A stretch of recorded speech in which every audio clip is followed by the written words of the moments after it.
I'm Alice, and I'm a tech evangelist for Unity Technologies. And today's talk, I'm hoping to give you a better idea of how you can start with making your own 2D environments for your 2D games and projects with ease. And I was just wondering, could we have a show of hands sort of people that have used Unity before? Right, most of you, right. How about, have many of you heard of some of our new 2D features like Tile Map or used it before? What about Sprite Shape? Okay, right. So hopefully this talk will be very useful for you guys if you want to start out with 2D. So, as I said, today's talk is going to be mostly about Sprite Shape and Tile Map that I've mentioned before, which are some of the new features that Unity's introduced in 2017.2 and 2018.1 as preview packages. So these are sort of examples of the types of games that you can make. So some of you may recognize Rayman Legends, which is kind of a platformer that had more organically shaped environments. But also you can use Tile Map to create more traditional platformers with like tiling blocks like on the right from Robbie Swifthand. And we have also recently introduced support for Isometric Town Maps, which means that you can have a go at making games like Diablo or Age of Empires. So, what is Tile Map? This GIF is an example of how it works because I thought that it's easier to just show you than to talk about it. Basically, it works as a brush palette where you have a rectangular grid or isometric grid if you're working in isometry. And you have a palette that consists of tiles, and you just essentially pick the tiles with your brush and you just paint on the grid as if it was a canvas. So let's see how easily you can set this up in Editor. So what I've got up here is just a very simple project, which is our 2D game kit. This is a demo project that's up on our website. It's distributed freely, and we use it to teach people our new 2D features, and also to teach beginners to use Unity. So I'm going to show you from scratch how you can go about creating a new tile map.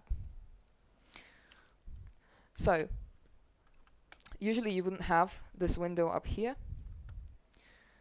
And what you would do is, and let me just zoom in so that you can see it better,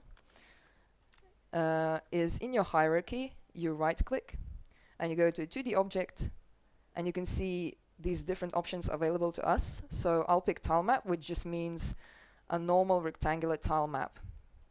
And what it will do is it will create a grid object for me here. And under the grid, it attaches a tile map.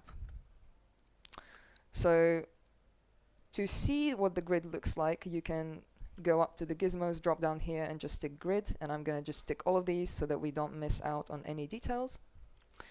And as you can see, all over my scene, there's a rectangular grid. And now I can create my first palette. So for that, let's go to Window, 2D, Tile Palette, and I'm going to dock it somewhere so that it's easier to work with. And let's create a new palette and just name it something memorable. And it's going to prompt us to where we're going to save it. I'm just going to leave it here. And now we have an empty palette.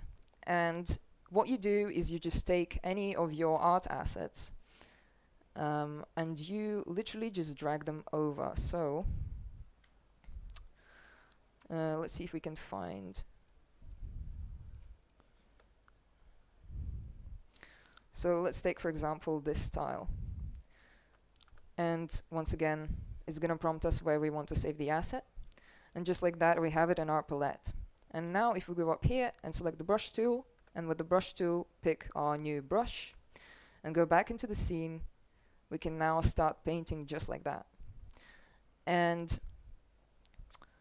so one other thing, and the reason why tile map is so much easier than if you went through each cell and manually placed every one of these sprites, is also because it has a built-in functionality to add physics colliders to the tile map. So for that, let's go to our tile map game object, and in the inspector, we can add a tile map collider. And if I go back into the scene, you can see that there's a very slight green outline, which indicates my physics shape for this object. However, right now, what I have is a bunch of separate individual colliders, which is not good for performance. So let's instead make it a composite collider. And tick used by composite. And just like that, it gets unified into one big thing. So just to reiterate, and to make it easier for you to understand, I'm going to use a great analogy made by my colleague, and just pretend that you're Bob Ross and you're learning art. So your easel is your grid, which holds together your canvas, which is your tile map game object. And you paint on the tile map using your brush and the tile palette. So you pick the tiles as if they were your paints from the palette, and you are Bob Ross painting on the tile map. So it's as easy as that. And there's some more creative uses for tile map. So for example, we can have more than one tile map under the same grid, which allows us to do things like overlaying backgrounds and decorations. And for this, I have another demo project open. So this is actually a scene from Robbie Swifthand, which is a game made by Pixel Rain. And as you can see, what they've done here is, well, I'll actually show you in the hierarchy because it'll be easier. They have one grid, and under the grid they have separate different tile maps. So I'm going to disable them one by one so that you can see what each of them does. So what they did first is they built the platforms of the level on which the character walks. And this is the only place where they have any of their colliders and everything. And then they added some shadows to make it stand out less. And after that, they added background detail. So the walls of the dungeon. And on the walls, like for example, you'll see in this shape here, they've added various decorations like these weird looking faces. So to do that, once again, let's do it back in our project. Let's go under our grid and create another tile map. And let's call it decor. And I'm just going to do it in the same one. Usually you would want maybe different palettes if you wanted to add decor. So, and let's add some kind of plant. This one looks good, so I'm just going to pick that. And now I am able in my tile palette to switch to a different tile map. And I will switch to the core. And also back in my hierarchy, I will make sure that the sort order for this is one level higher than the one for my ground so that it paints on top at all times. Once again, pick it with my brush. Make sure I've got the right tile map. And just go ham in the scene. But right now they're rendering sort of at the wrong placement. So say for example I wanted to move them down to be like slightly on top of the ground. So we can adjust where the tile attaches itself to the grid by changing this tile anchor setting here. So if I move it down in the y-axis, you can see that it now paints on top of the ground. So I can now go and erase my lower level, and I can paint small decorations just like that. And one thing that you might be wondering about, I'm just going to quickly swap the scene.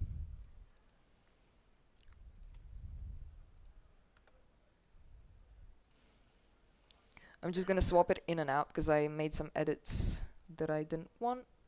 So one thing that you see here is if you pick one of these sprites, which is just one tile, when you paint them in a scene, they actually dynamically change to represent the different corner cases. And it's very easy to do this. So the way you set this up is with what's called a rule tile.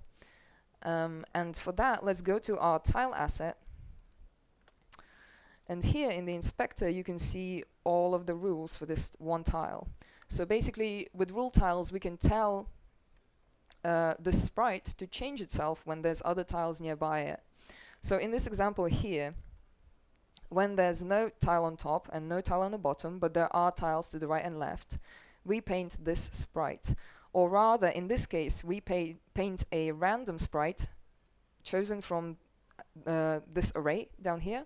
So these are just like a bunch of different variations of the same ground tile. And you can make the output randomize between them. And they're all seamless, so it always looks like they fit together. But also, they're not all one same tile, so it doesn't stand out that they are the same texture over and over again. And we also down here have all of our corner cases covered. So for example, no tiles to the top, bottom, or left, and etc., etc. So really easy to do.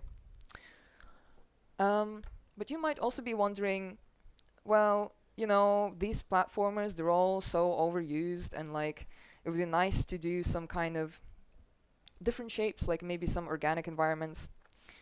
And we also have a new tool for that, which is currently in preview. And the tool is called Sprite Shape. And if any of you have worked with Photoshop and have used the Path tool, this will probably look very familiar. So essentially, this tool is based on Bezier curves. So you set up sort of a curve that consists of nodes and tangents, and then you make sprites tile along that curve. So let's see what can be done with Sprite Shape. This is just a small scene, and some of the stuff here is just normal decor, like hand-placed sprites like this.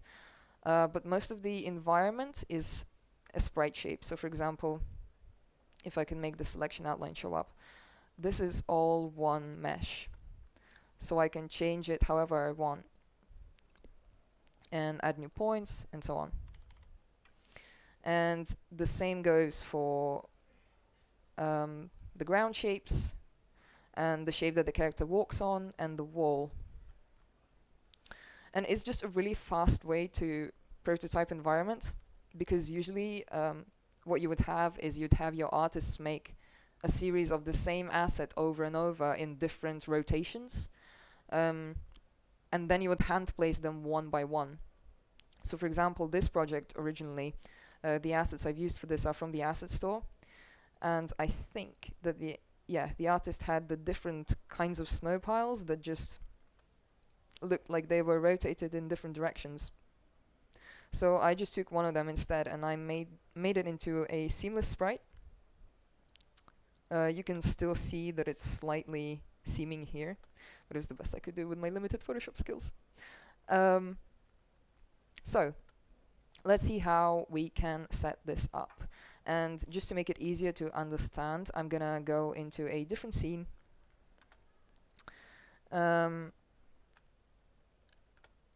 And there's a few things to understand about Sprite Shape. So it consists of two primary components.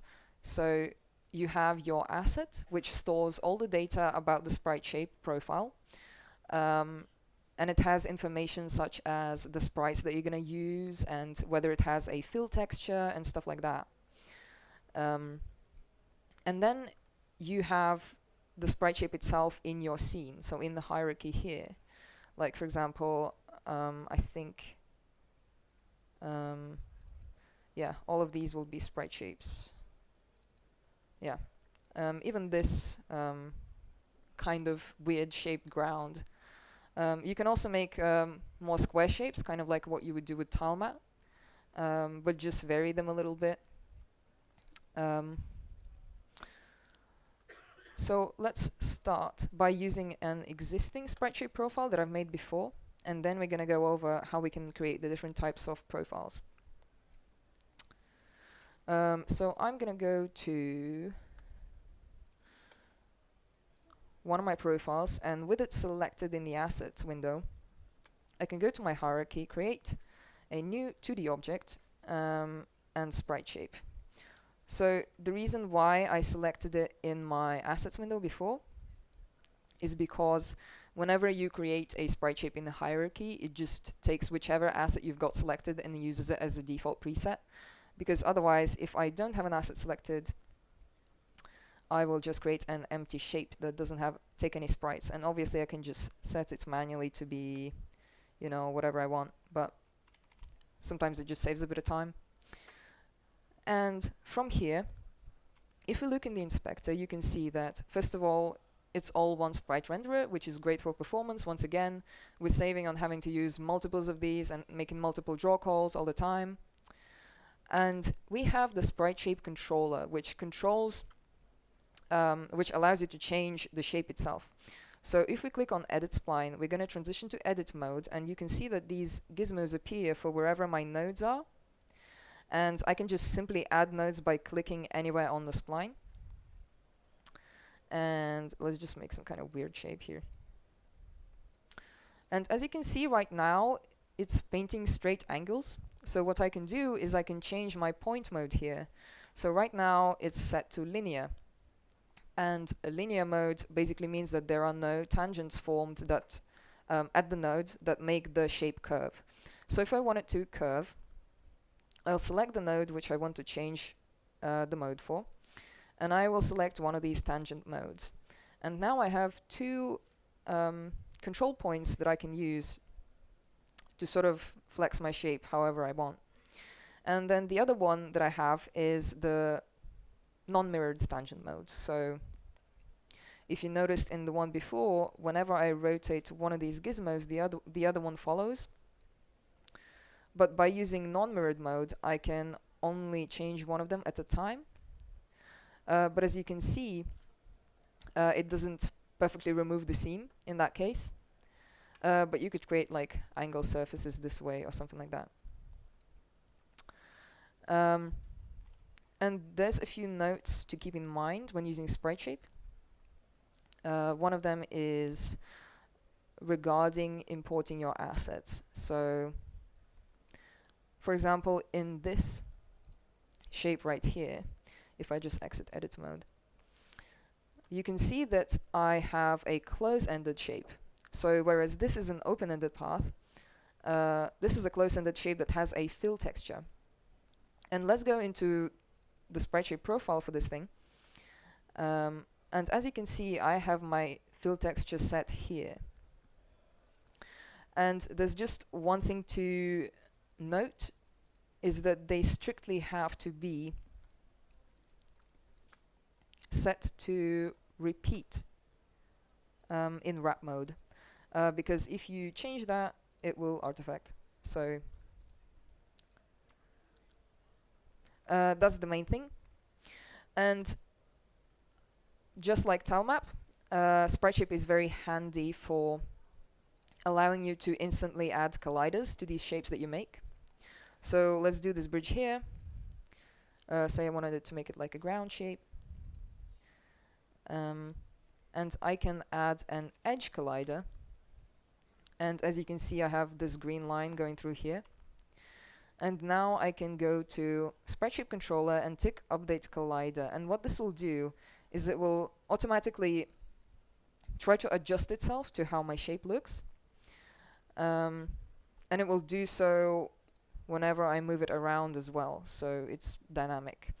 But then if I wanted to make some micro adjustments and I was happy with my shape, I could untick update collider, it will stay in place, and I can then go to edit collider and manually make some extra changes. So let's see how these Sprite Shape profiles are set up. Let's select my bridge and go to the profile. So this is a strip profile, which means it's basically made for open-ended paths. it doesn't have any fill texture, and it looks the same no matter which angle the path is facing, or the curve is facing, if you like. Whereas if I look at the profile for my close-ended path, you will notice that instead of one angle range, I have 4.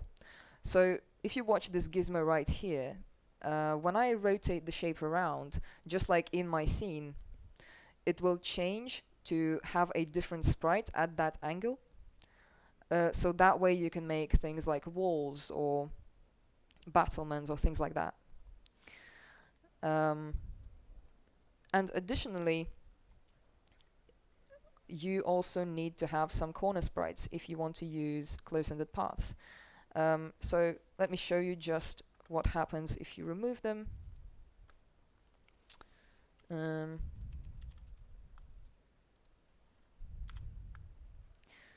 And let's take a look at this corner here.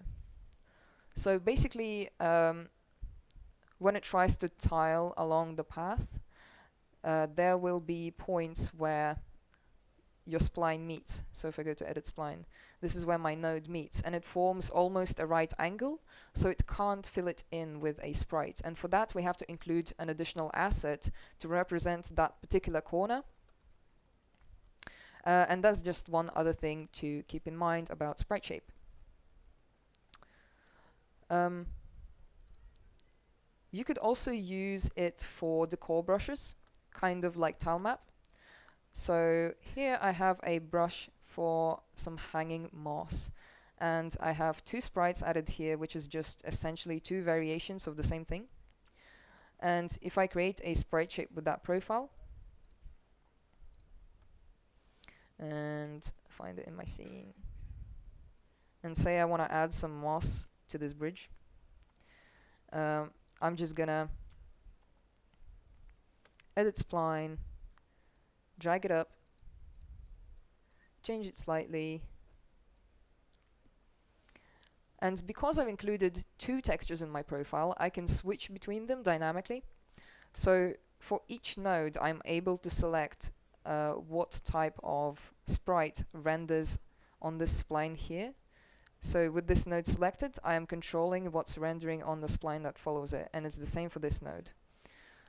So I'm gonna go to my sprite index, and I'm gonna set it to 1 because I have 2 sprites, so it's 0 by default, and I'm gonna set it to 1, and as you can see, it's a different sprite this time. And this way you can sort of use this functionality to add some quirky kind of decorations, like I have more moss on here. It's hard to see because it's lit up. And that way you can change between the sprite index and use the different variations of the same graphic. So this is about it for Sprite Shape. And really these 2 tools are very new. And I promised to show you some isometric stuff as well. And unfortunately, I don't have a GIF for that here. Because Isometric Town Map is currently in 2018.3 beta. And we're planning to release 18.3 before the end of this year, obviously. So you can currently test it out yourself, and it essentially works the same way as rectangular tile map. The only difference is that you have an isometric grid. It's the same square grid, but essentially slightly rotated. So feel free to experiment with that, and if you need any further links for that, you can talk to me later. And one other thing that I wanted to bring up is something that's been mentioned at Unite LA last week. So I don't know if any of you have heard about this, but Unity is launching a 2D contest. So essentially, whoever comes up with the most creative 2D game can win a financial prize.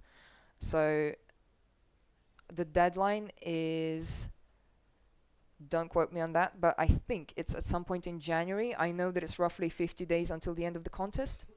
And it makes an emphasis on using some of our new features. I don't know if any of you have heard about 2D animation. So we're also adding support for skeletal animation for 2D, which you used to need to use different packages for that. And if any of you are interested in participating, just check out this link or the QR code and approach me later if you want to know more. And thank you very much for coming to my talk, and I hope you learned something new today.